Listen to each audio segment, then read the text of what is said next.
নমস্কার, আশা করি সবাই ভালো আছেন। স্বাগত জানাই গল্প বাগিশের আরও একটি পর্বে। আজ আমাদের নিবেদন অবনীন্দ্রনাথ ঠাকুরের অমর সৃষ্টি রাজকাহিনীর চণ্ডের দ্বিতীয় এবং অন্তিম ভাগ। তাহলে আর দেরি নয়, শুরু হচ্ছে চণ্ড দ্বিতীয় এবং অন্তিম পর্ব।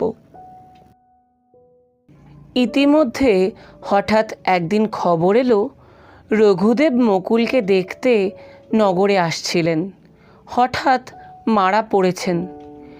দেশের লোক হাহাকার করে বলছে রণমল্ল তাঁকে বিষ দিয়ে খুন করেছে। সমস্ত মেবার তাঁর মূর্তি ঘরে ঘরে রেখে পুজো করছে, আর মারোয়ারি শেয়াল রাজা আর তার দলবলকে খুনে, বদমাশ, চোর বলে অভিসম্পাত দিচ্ছে।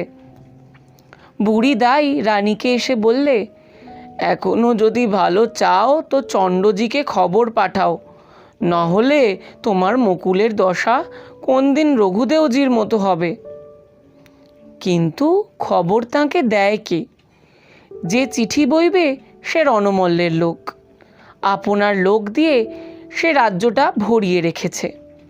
তার চর রানীর অন্দরে ঘুরছে। তার অনুচর সর্দারের বাসায় বাসায়, গ্রামে গ্রামে, প্রজাদের ঘরে ঘরে, পাঠশালায়, মন্দিরে, মঠে কে কোথায় কি করছে, কি বলছে সব খবর পাচ্ছে সেই পেট মোটা মারোয়ারি রাজা রণমল্ল, ডাকাতদের সর্দার, চোরের শিরোমণি। নগরের ফাটকে ফাটকে, কেল্লার বুরুজে বুরুজে তার চেলারা সব থানা বসিয়ে পাহারা দিচ্ছে দিন রাত। রাগে ভয়ে দুঃখে রানী অস্থির হয়ে পড়লেন। চারিদিক অন্ধকার দেখতে লাগলেন। চণ্ডকে রাজ্য থেকে তাড়িয়ে দিয়ে তিনি কি ভুলই করেছেন, আজ সেটা হাড়ে হাড়ে বুঝতে তাঁর বাকি রইল না।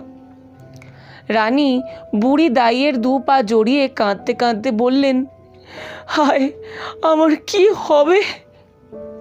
যে রানী একদিন তাকে দূর দূর করে তাড়িয়ে দিয়েছিলেন, আজ তাকে পা জড়িয়ে কাঁদতে দেখে বুড়ির চোখে জল এলো।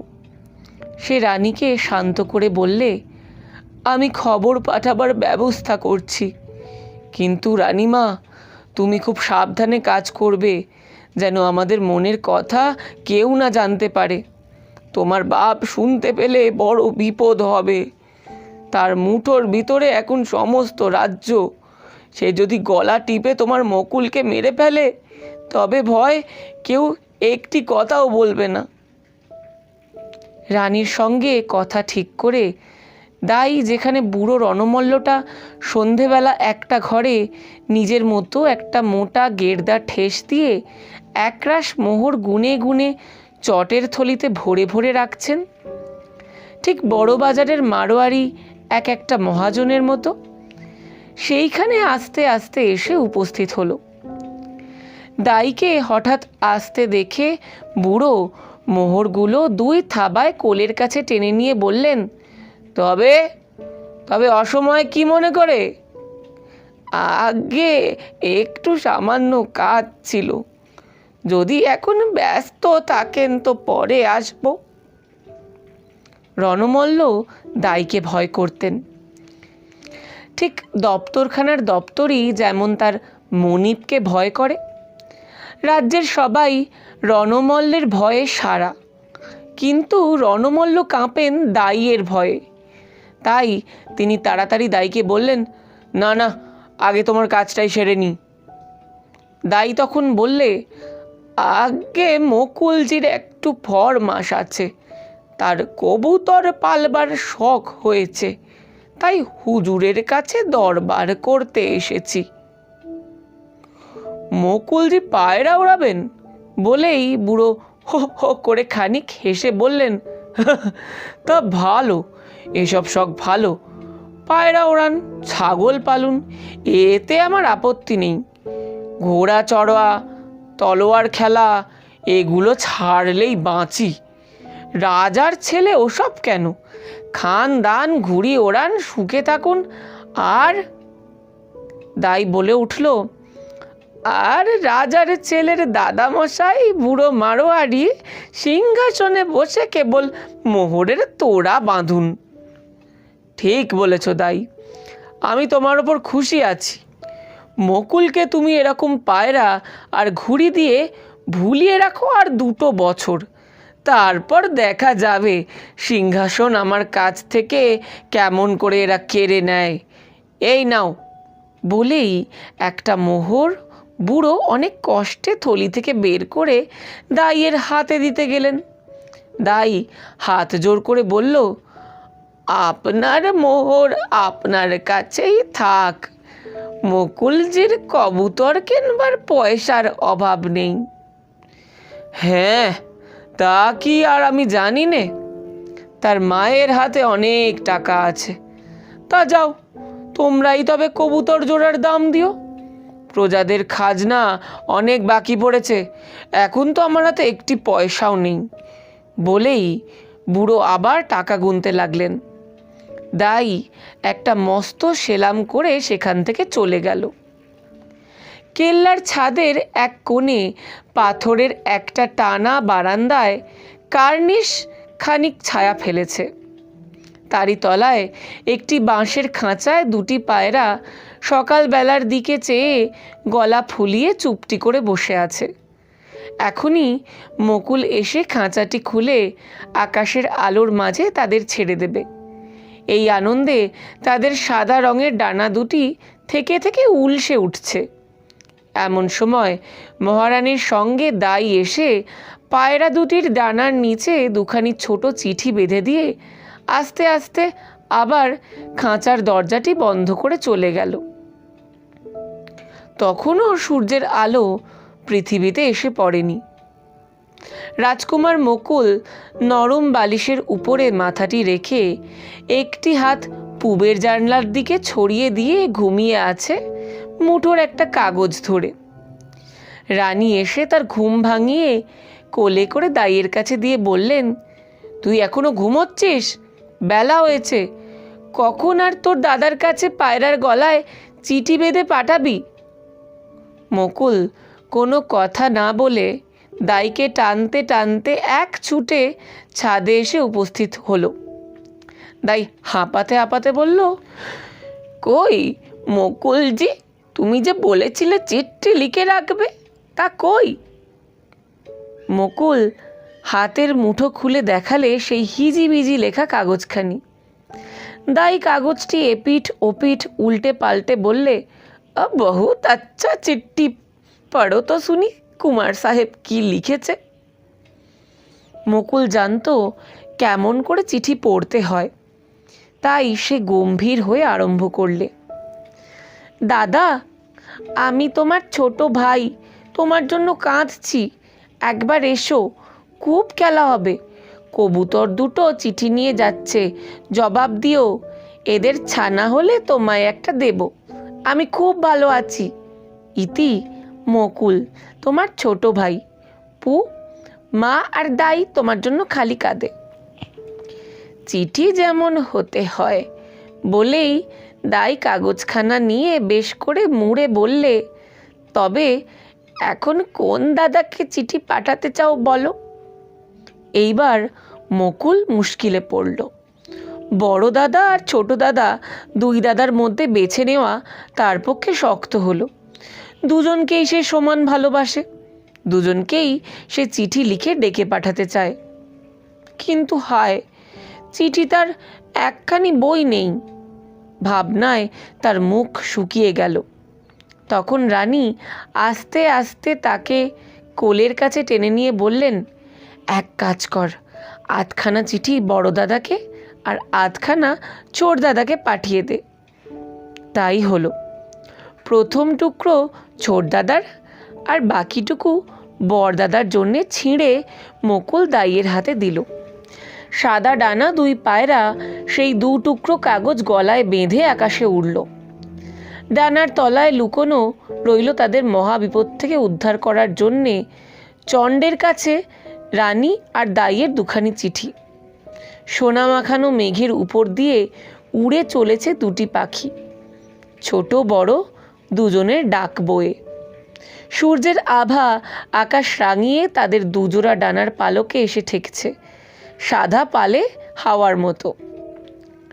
চিতোরের কেল্লায় বন্দি অসহায় মকুল আর তার মায়ের ডাক সকালের সোনায় মাখা, দুপুরের রোদে পোড়া, সন্ধ্যার মেঘ আর আলোর চিত্র বিচিত্র দিনের মধ্যে দিয়ে রাত্রির নীল গোলা অন্ধকার আর আকাশ পার হয়ে যেদিন মান্ডুর কেল্লায় চণ্ডের কাছে এসে পৌঁছল, সেদিন চণ্ড সব দুঃখ সব অপমান ভুলে অনেক দিনের কোণে রাখা তলোয়ার আর একবার কোমরে বেঁধে উঠে দাঁড়ালেন।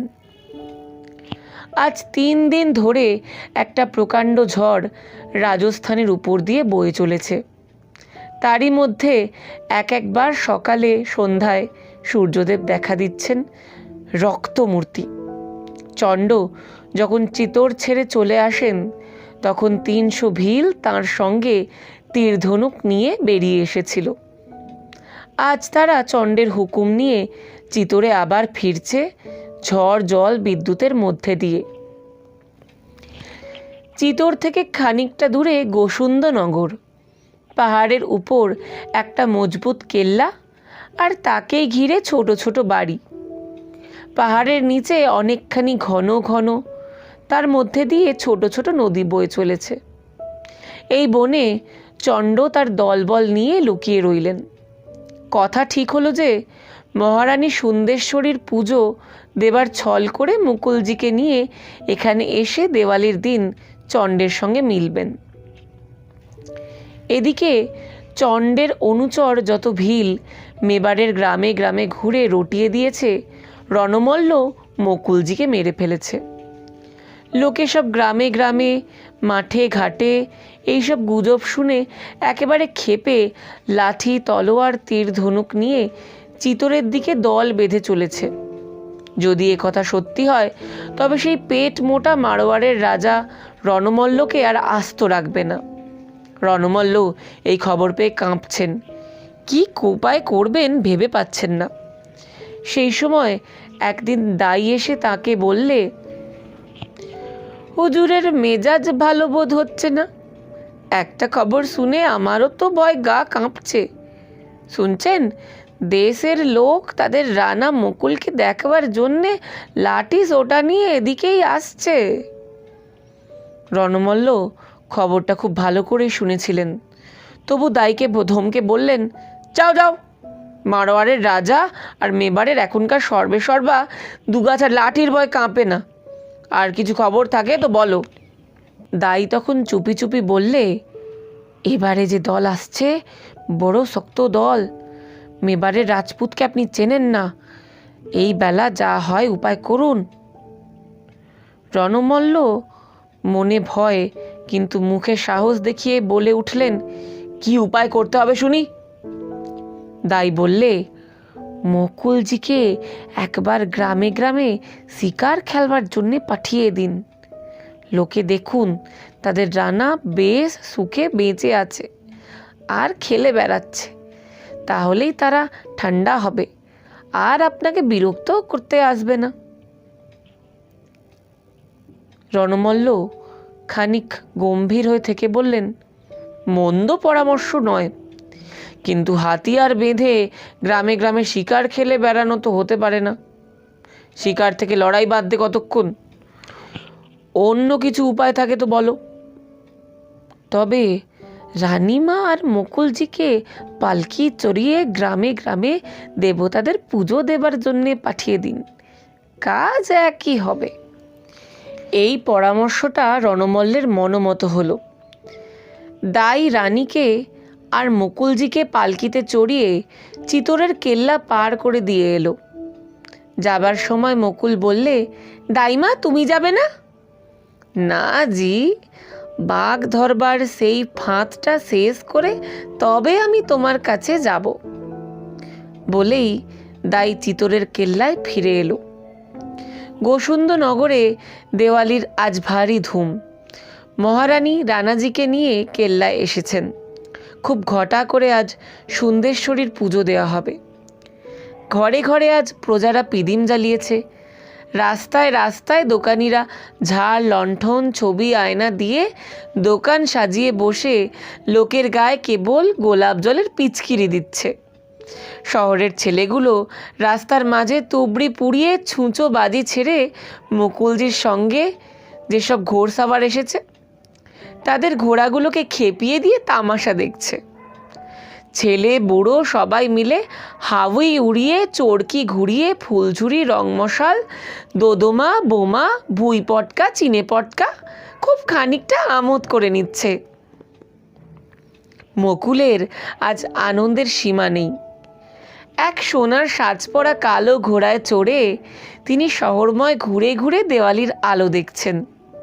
আর রানীমা কেল্লার ছাদে একলা তিনি চুপ করে অন্ধকারে দাঁড়িয়ে আছেন।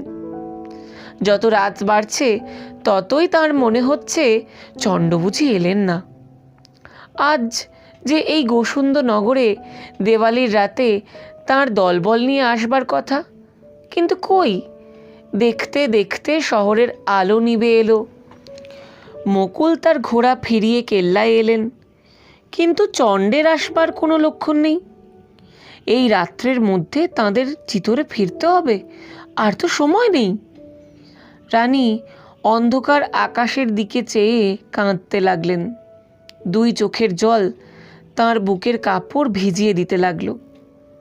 এদিকে সুন্দেশ্বরীর মন্দির থেকে ঢং ঢং করে রাত 10টার ঘণ্টা পড়ছে। লোকজন প্রস্তুত হয়ে চিতরে যাবার জন্য পালকি নিয়ে উপস্থিত হয়েছে।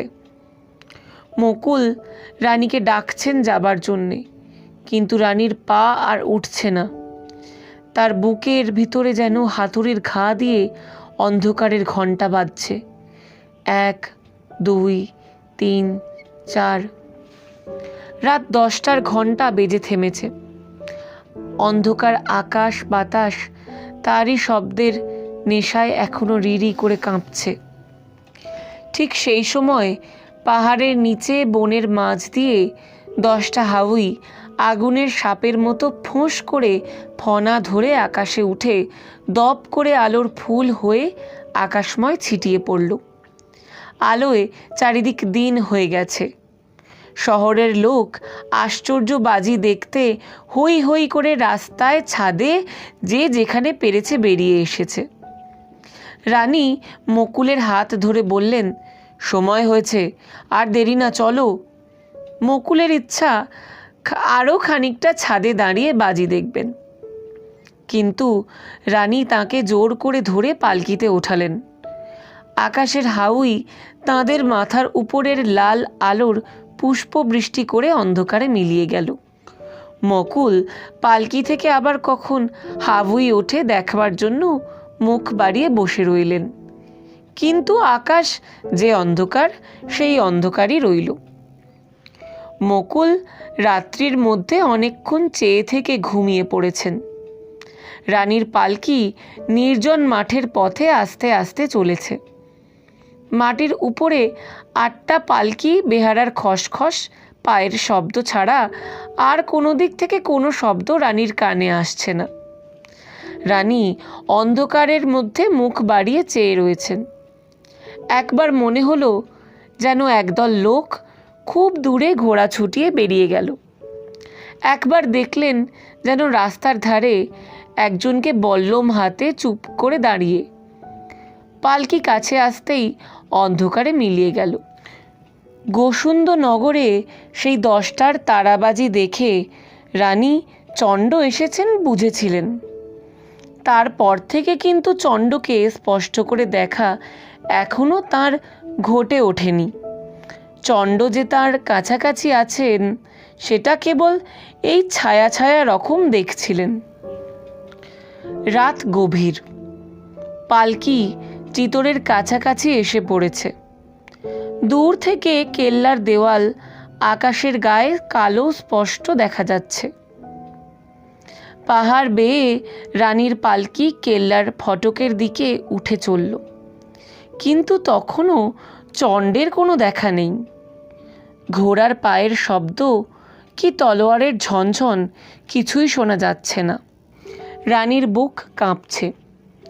তার চোখের সামনে কেল্লার ফটকের বড় দরজা দুখানা আস্তে আস্তে খুলে গেল, যেন একটা রাক্ষস অন্ধকারে মুখটা হাঁ করলে।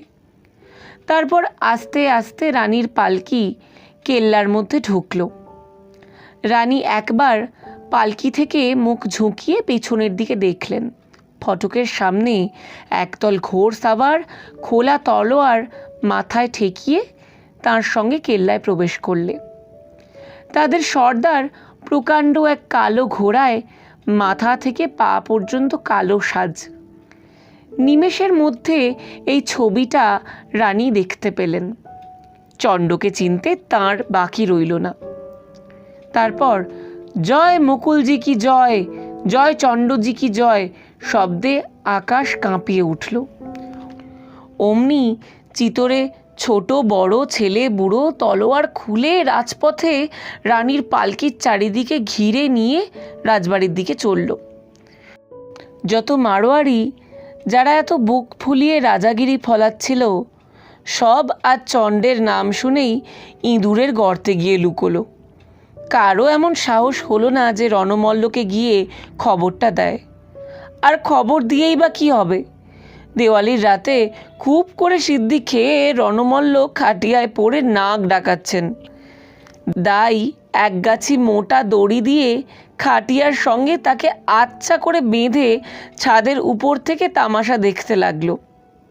রণমল্লের ভোজপুরি আর মারোয়ারি দারোয়ানগুলো ঢাল তলোয়ার বেঁধে তাল পাতার সেপাইয়ের মতো কেবল হাত পা ছুঁড়তে লাগলো। লড়াই দেবার আর সাধ্য হলো না। চণ্ড জোর কোলে তালা ভেঙে বাড়ির মধ্যে প্রবেশ করলেন।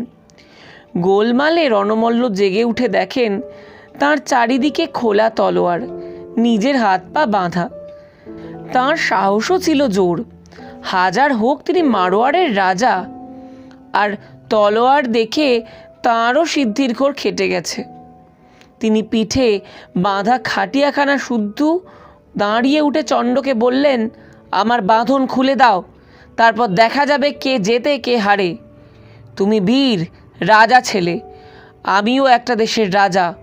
আমাকে জানোয়ারের মতো বেঁধে মারা তোমার উচিত হয় না। চণ্ড রণমল্লের বাঁধন খোলবার জন্যে ঘরে ঢুকবেন, এমন সময় দাই ছুটে এসে বললে, সাবধান, ওকে একা পুড়ে মরতে দাও, সরে যাও, না হলে সবাই মরবে।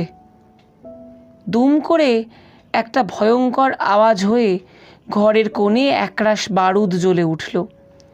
তারপর দাউ দাউ করে ঘরখানায় আগুন লেগে গেল। ছুঁচো বাজি দিয়ে ঘরখানা দাই কখন যে ভর্তি করে রেখেছিল কে জানে। ছুঁচোর মতো রণমল্ল পুড়ে মরলেন। খুলে দে, খুলে দে বলে চিৎকার করতে করতে। যাকে রাজবাড়ির দাসী বলে তিনি ঠাউরেছিলেন, তারই হাতে বাঁধা দড়ির বাঁধ শেষ পর্যন্ত আগুনের নাক পাশের মতো তাঁকে জড়িয়ে রইল। কোথায় মেবার মারওয়ার দুটো দেশ রণমল্ল দখল করে বসবেন? না, এখন তার মারোয়ারের সিংহাসনটা পর্যন্ত মেবারের রানার হাতে এলো। তার ছেলে যোধরাও বাপের সিংহাসন হারিয়ে এখন সামান্য গুটি কতক সেপাই নিয়ে রাজ্য ছেড়ে পালিয়ে চলল অনেক দূরে লুনি নদীর ওপারে। মহাবীর হরোয়া শঙ্কল রাজর্ষি। লুনি নদীর ওপারে সমস্ত পাহাড় নদী বন তাঁর রাজত্ব। তাঁর নামে সবাই মাথা নোয়ায়, এমনই তাঁর বীরত্ব, এমনি তাঁর দয়া। তাঁর হুকুম অমান্য করে রাজস্থানে এমন লোক নেই। বিপদে যে পড়েছে তাকে উদ্ধার করা, দুঃখীর দুঃখমোচন, অনাথকে আশ্রয় দেওয়াই তাঁর কাজ। তাঁর যত অনুচর সবাই সন্ন্যাসী, বীর, গাঁজাখোর নয়, কাজের মানুষ। কেউ কারোর উপর অন্যায় অত্যাচার করলে তাদের হাতে নিস্তার নেই। বনের ভিতর পাহাড়ের গুহায় তাদের সব কেল্লা, সেখানে জ্বালা জ্বালা টাকা পোঁতা আছে। লোকে চাইলে সেই টাকা দিয়ে তারা তাদের দুঃখ ঘোচায়। মাটির নিচে বড় বড় ঘর, সেখানে তাদের অস্ত্র শস্ত্র লুকোনো থাকে। কেউ বিপদে পড়ে তাদের কাছে এলে সেই অস্ত্র দিয়ে তারা তার সাহায্য করে। এমনি দলের রাজা তিনি হরোয়া শঙ্কল। লুনি নদী সাঁতার দিয়ে পার হয়ে যোধরাও রাত দুপুরে এসে তাঁরই আশ্রয় চাইলেন। যোধরাও জানতেন চণ্ড ইচ্ছে করলে এখানে এসে গোলমাল করতে পারবেন না। হরোয়া শঙ্কল আদর করে যোধরাওকে বসালেন। তাঁর ছোট ঘর, রাজকুমারের সঙ্গে অনেক সেপাই, কাজেই সবাইকে গাছতলায় বসাতে হলো। সন্ন্যাসী রাজা একটু ভাবিত হলেন। এত রাত্রে এত লোকের খাবার কেমন করে জোগাবেন? লোকেরাও অনেক পথ চলে এসে খিদে কাতর হয়ে পড়েছে। রাজর্ষি তাঁর দলবলকে ডেকে সকলের আহারের সুবন্দোবস্ত করে দিতে বললেন। কিন্তু ঘরে তাঁর একটু খুদও নেই। সেদিনের যা কিছু চাল ডাল সব তিনি অতিথিদের বিলিয়ে দিয়েছেন। বিপদে পড়ে চেলারা সব মুখ চাওয়াচাওয়ি করছে দেখে রাজর্ষি বলেন, অতিথিকে তো খেতে দিতে হবে, এসো দেখি ঘরে কি আছে। ঘরের কোণে সন্ন্যাসীদের কাপড় রাঙামার জন্য একরাশ মুজলতা বোঝা বাঁধা ছিল।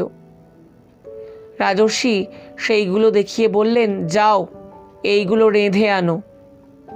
রাঁধুনি এক সন্ন্যাসী, সে হেসে বললে, প্রভু এইবার অতিথি সেবার ঠিক বন্দোবস্ত করেছেন।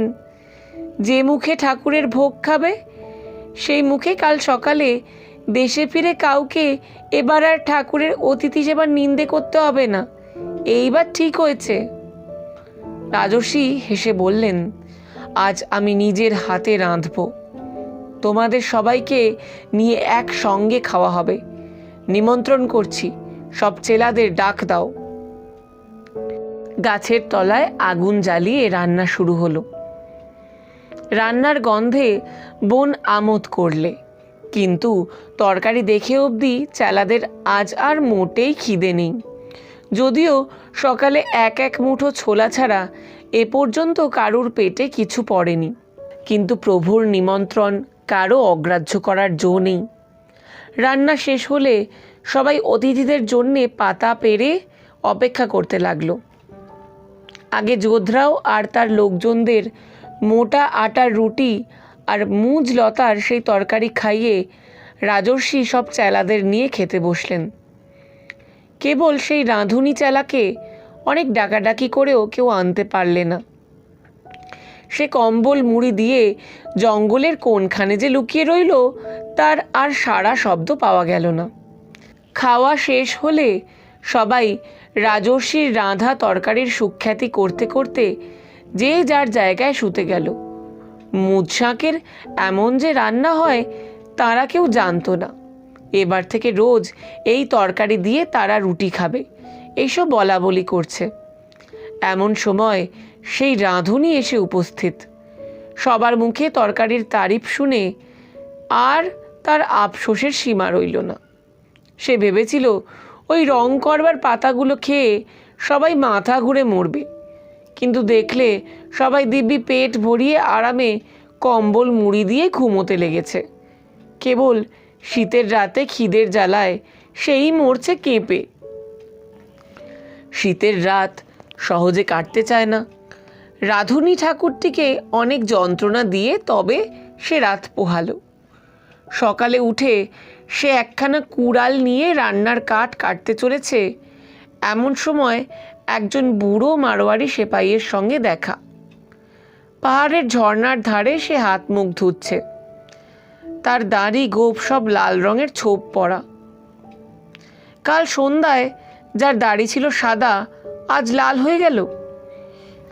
এ ব্যাপার দেখে রাঁধুনি ঠাকুরটি আর হাসি রাখতে পারলে না। হো হো করে হাসতে হাসতে সঙ্গীদের কাছে এই মজার খবরটা দিতে এসে দেখে যত পাকা দাড়ি গোঁফওয়ালা ছিল তারা নিজের দাড়িতে হাত বোলাচ্ছে আর ওর মুখের দিকে চেয়ে দেখছে সবার দাড়ি গোঁফে লাল রঙের ছোপ। ইতিমধ্যে রাজর্ষি বেরিয়ে এলেন। তাঁর কিন্তু সাদা দাড়ি ধপধপ করছে। মুজ পাতার যে রং লেগেছে এটা কারুর মনে এলো না।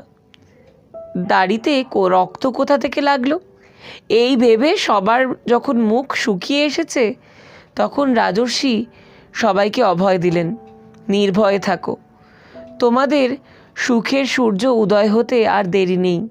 দেখো না, এখনই তার রাঙা আলো তোমাদের মুখে এসে পড়েছে। এখন কিছুদিন এইখানে বিশ্রাম করো, তোমাদের রাজত্ব ফিরে পাবার বন্দোবস্ত করা যাবে। সেই দিন কাঠ কেটে রাঁধুনি ঠাকুর রাজর্ষিকে আর এক বোঝা মুজ পাতা এনে দিয়ে বললে, ঠাকুর, আমাকে আজ একটু সেই তরকারি রেঁধে দিতে হবে। রাজর্ষি এসে বললেন, তোমার কালো দাড়িতে লাল রঙের ছোপ তো খুলবে না, দাড়ি আগে পাকুক, তবে একদিন মুজ শাকের চচ্চড়ি ছোপ ধরিয়ে দেয়া যাবে। আজ ভালো করে অন্য তরকারি দিয়ে অতিথি খাওয়াবার বন্দোবস্ত করো। রাঁধুনি ঠাকুরটি খেতে যেমন মজবুত, রাঁধতেও তেমনি, আর রাজ্যের আজগুবি গল্প তার কাছে। যোধরাও আর সঙ্গীদের বেশ আমোদ আহ্লাদে দিন কাটতে লাগলো। বনে আছেন মনেই হতো না। একদিন হরোয়া শঙ্কলের হুকুম চণ্ডের কাছে পৌঁছলো। যোধরাওকে যেন মারোয়ারের সিংহাসন ফিরিয়ে দিয়ে ঝগড়া ঝাঁটি সব মিটিয়ে দেওয়া হয়, এর উপর কোনো কথা নেই। চণ্ডের দুই ছেলে মুঞ্জজি আর কণ্ঠজি মারোয়ার শাসন করছিলেন। তাঁদের উপর হুকুম হলো যে হরোয়া শঙ্কল কিংবা তাঁর কোনো লোক যোধরাওকে নিয়ে আসা মাত্র মারোয়ারের সিংহাসন যেন তাকে ফিরিয়ে দেওয়া হয়। হরোয়া শঙ্কল দূতের মুখে এই খবর পেয়ে নিজেই যোধরাওকে নিয়ে মেবারে চললেন। সেখান থেকে চণ্ডকে নিয়ে মারোয়ার যাবার কথা। ঠিক সেই সময় সবাই মেবারে পৌঁছে চণ্ডকে নিয়ে যোধরাওর রাজত্ব মুন্দরের কেল্লার দিকে চললেন। যোধরাও তখন ছেলে মানুষ। এক রাত্রে সবাই মাঠের মধ্যে তাঁবু গেড়ে আছেন। এমন সময় বুড়ো মারোয়ারি যোধরাও কানে কানে বললে, দেশে তো এসে পড়েছি, তবে এখন আর চুপ থাকা কেন? চলুন আজ রাত্রেই গিয়ে কেল্লাটা দখল করে বসি। নিজের সিংহাসন পরের কাছ থেকে চেয়ে না নিয়ে জোরসে কেড়ে নেওয়াই ভালো, কি বলেন? যোধরাও এ কথায় সায় দিলেন। আস্তে আস্তে মারোয়ারি সৈন্য সব মুন্দরের দিকে বেরিয়ে গেল। চণ্ড আর হরোয়া শঙ্কল এ খবর কিছুই জানেন না। সকালবেলা শিবির থেকে বেরিয়েছেন, এমন সময় দেখলেন দূর থেকে এক ঘোড়সাওয়ার ছুটে আসছে। তার মাথায় পাগড়ি খোলা, বুকের কাপড়ে রক্তের দাগ। সাওয়ার যখন ছুটে এসে চণ্ডের কাছে দাঁড়ালো, চণ্ড তাকে নিজের ছেলে কণ্ঠজি বলে চিনতে পারলেন। হরোয়া শঙ্কল তাকে ঘোড়া থেকে নামিয়ে ঘাসের ওপর শুইয়ে দিলেন।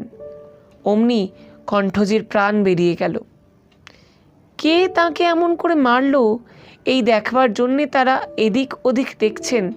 এমন সময় যোধরাও ঘোড়া ছুটি এসে বললেন, প্রভু, আমার অপরাধ যদি হয়ে থাকে তো ক্ষমা করবেন। বাপের সিংহাসন আমি কারুর কাছে ভিক্ষা চেয়ে নিতে পারলুম না, নিজের জোরে ফৌজ পাঠিয়ে দখল করেছি। লড়াই শেষ হয়ে গেছে। চণ্ডজির হাতে আমার বাপ পশুর মতো মারা পড়েছে। তারই ধার তার দুই ছেলেকে যুদ্ধে বীরের মতো মেরে শোধ দিলেন। এতে যদি আমার দোষ হয়ে থাকে তো শাস্তি দিন। চণ্ডের মুখে কোনো কথা সরল না। হরোয়া শঙ্কল খানিক ঘাড় হেঁট করে রইলেন। তারপর আস্তে আস্তে বললেন, যোধরাও, ভুল করেছ। চণ্ডের কোনো দোষ ছিল না। তুমি বালক বলে এবার তোমার শাস্তি দিলেন না, কিন্তু প্রতিজ্ঞা করো আর কখনো মেবারের বিরুদ্ধে অস্ত্র ধরবে না। আর এই মাটিতে যেখানে এই বীর কণ্ঠজি পড়ে রয়েছেন, এই পর্যন্ত মেবারের রাজ্যের সীমা ঠিক হলো। এরপর থেকে তোমার রাজত্ব। চণ্ড চোখের জলের মধ্যে দিয়ে দেখলেন যেখানে তার কণ্ঠজি প্রাণশূন্য দেহে পড়ে রয়েছে, সেখানে সকালের আলোতে সমস্ত মাঠ জুড়ে সোনার ফুলের মতো আওলার কচি ফুল ফুটে উঠেছে। তিনি হরাশঙ্করের দিকে চেয়ে বললেন, এই আওলার ফুলই যেন শান্তির ফুল হয়। যত দূর এই ফুল ফুটবে তত দূরই যেন মেবারের রাজ্য, এইটাই সবাই বলে। আমার কাজ শেষ হয়েছে। প্রভু, আমাকে এখন আপনার সঙ্গী করে লুনি নদীর পাড়ে তপবনে আশ্রয় দিন। রাজর্ষি বললেন, তথাস্তু।